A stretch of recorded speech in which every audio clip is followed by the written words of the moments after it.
Hey everyone, I wanted to share some thoughts that I had from my experience working with my husband Ryan. Because when we first had the idea to start a business together, I didn't really know what to expect, and I pretty much figured it'd be fine. We're very compatible. We love spending all our time together, and it's not going to be a problem. And we're doing something cool, like putting up Christmas lights and something that we're passionate about. So there shouldn't be any problem, right? Well, the first little while, while it was still new and exciting, there wasn't really any problem. But then as we got more involved in it, and days got crazy, or whatever, we did come up with challenges, things that made it difficult to work together. And so we had to learn some strategies and tips in order to work effectively together, because with whether you're business partners with someone that's just a random person or with your spouse, the success of the business depends on your ability to work well together. So we had to figure that out. And so I just have 3 tips that we learned that made it much easier to work together. So the first one was to always plan our food. And that one is kind of funny, but super real and important, because as soon as either one of us got hangry, it was over. And so we always had to make it a point to know when we were going to eat, what we were going to eat, and especially when we were doing Christmas light installation, we'd be out like all afternoon into the evening, so we would get hungry and we were working hard. So we had to make sure that we had that always planned. And it's interesting, when I was thinking about these tips, I'm going to put this little injection here, is that whether or not you have a business, you run a business with your spouse, you technically are still business partners. You're operating this business of having a family, raising a family, and you have to learn how to work well together and effectively together to have this business of a family to operate smoothly and successfully. And so all of these skills that Ryan and I learned with our business, we then were able to implement into our marriage, which was awesome and really helped to strengthen our relationship. So on this point with planning food, I realized in a marriage relationship and a marriage partnership, you can't let yourself become hungry or burned out. Like, you need to provide time where both of you can rejuvenate yourselves physically and emotionally, so that you don't get hangry because you're burned out and stressed out, and your soul is worn down. So that's the first tip, just to make sure that you provide time for that rejuvenation, to feed yourself emotionally and physically. Okay, then the second tip or strategy that we learned that really helped us to work better together was to know and respect each other's strengths. So in this sense, with doing the Christmas light installation, Ryan is really good at doing sketchy stuff safely and just getting up there and getting stuff done that would take me forever, or I'd kill myself for not doing it.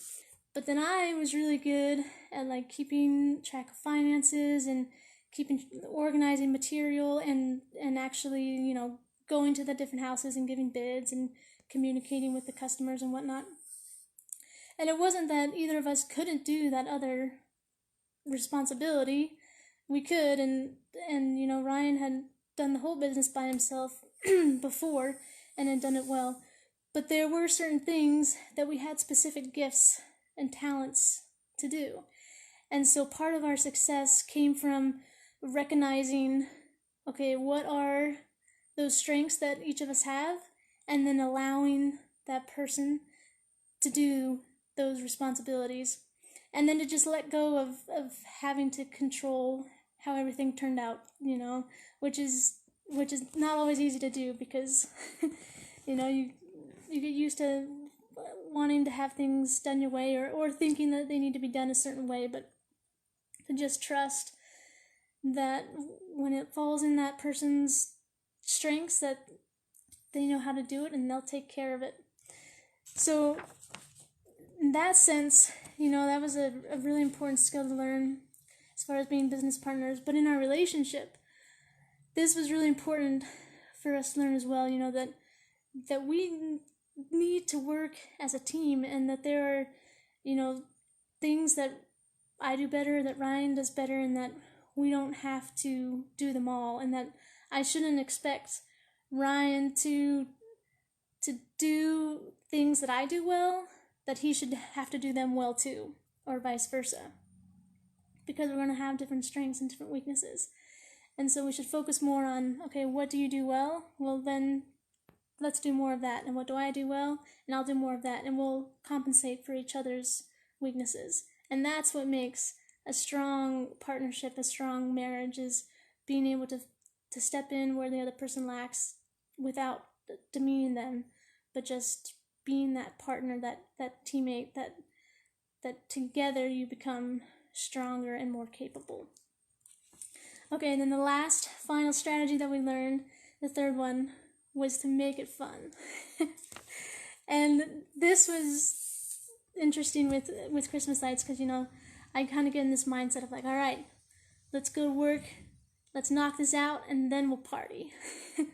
But when you got a long day of working, that can get old pretty fast, because then you're just in this mindset of, okay, we gotta work, and you're putting off having fun, when in reality you can have fun while you work.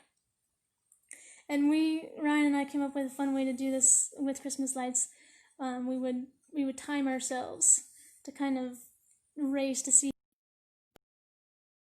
fast we put lights fast, we could take them down. And in making this aspect of work a game, we had more fun, and we also worked together better, because all of a sudden we had this added aspect of, okay, we need to work well together because we want to beat the time, we want to be faster. And so our competitive nature kind of came in there and helped us to want to beat that time. And so we worked more efficiently together, and it was more fun. So what I learned with this too, in relation then to our marriage, is that there's going to be lots of work-like aspects in a marriage and in a family. I mean, you got to take care of finances, you got to do grocery shopping, you got to take care of repairs around the house or with the car, and you got to plan and schedule things, and you're picking people up and going to meetings or whatever. Like, there's lots of work-like responsibilities in a marriage and in a family. But if we wait until work is done to have fun, then we're not going to have very much fun, is what I learned. and so what I've been doing, what we've been trying to do, and Ryan's much better at this than me, is to incorporate more fun into the work. So, as we're getting stuff done, to, listen to music or make it a game, or go out and get a treat while we're doing it, or break it up. Or to just, take pauses to have fun with each other and joke around. But so however you figure out how to do it, that is the ultimate strategy and tip that I would offer, is to just make it fun. Make it fun, every aspect of your life that you do together, the work, and the downtime. So I hope you can take something away from these 3 strategies and tips that we've learned from how to work more effectively together. And I know we're not perfect at this, definitely not. I mean, we're still learning and growing and developing these skills of how to be better partners and as a married couple. So if you have strategies or tips that you've learned from your marriage relationship, or if you and your spouse are business partners, please share them. I'd love to hear them in the comments, So if you have any tips or strategies to share, please leave a comment. And always, thanks for listening, and I hope you can live each day with more intention. We'll see you later.